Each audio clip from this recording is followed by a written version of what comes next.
বিষয়টা সচেতন করার জন্য বলছি, খেয়াল করেন।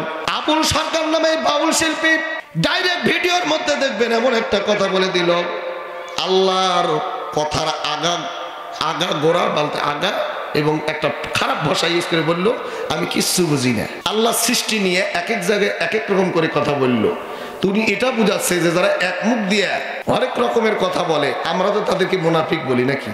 উনি এটা আল্লাহকে বুঝাচ্ছে যে আল্লাহর এক মুখ দিয়ে হরেক রকমের কথা বললো, এটা কেমন হয়ে গেল, আল্লাহর আগাগোড়া কিছুই বুঝতেছি না। নাউজুবিল্লাহ করবেন না, একটু জোরে কর না নাউজুবিল্লাহ।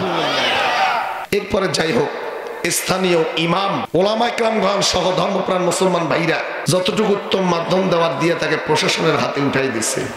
আর আজকে দেখলাম এই বাউল নামের ফাউল বেয়াদব আল্লাহর দুশমন বেয়াদব ব্যক্তিটার পক্ষে বাংলাদেশের বিভিন্ন জায়গায় তারা স্লোগান দিচ্ছে, বাউলের বাংলায় মৌলবাদের ঠাঁই নাই। কথা কি বুঝছেন? কোথায় হাত দিছে? বাউলের বাংলায় মৌলবাদের নাকি ঠাঁই নাই।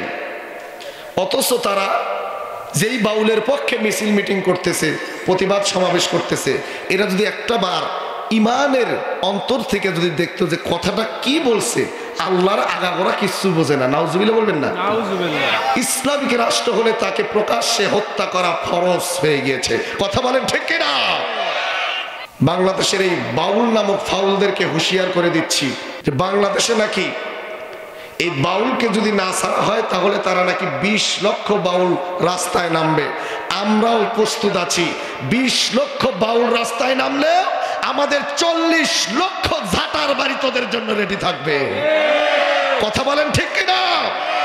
আরেকটা তথ্য দিয়ে যাই, আজ থেকে 20 বছরের বাউল আর এখনকার বাউল কিন্তু এক নাই।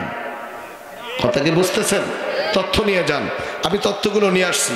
আর টিভির একটা নিউজ আসছে, আর টিভি থেকে কি একটা নিউজ আসছে, একজন বাউল সঙ্গীত শিল্পী মহিলা, সে সাক্ষাৎকারে বলতেছে বিছানায় না গেলে পুরুষ বাউলরা প্রোগ্রামে আমাদেরকে ডাকে না। কথা কি বুঝছেন?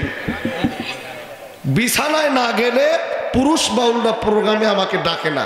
বাউল শিল্পীর নাম হচ্ছে হাসিনা সরকার। তাহলে এই বাউল সেই বাউল আছে নাকি? বর্তমান বাউল নামের ফাউল এগুলো নষ্টামি ফষ্টামি আর সমাজকে ধ্বংস করার ফাই তারা করছে। কথা বলেন ঠিক কিনা?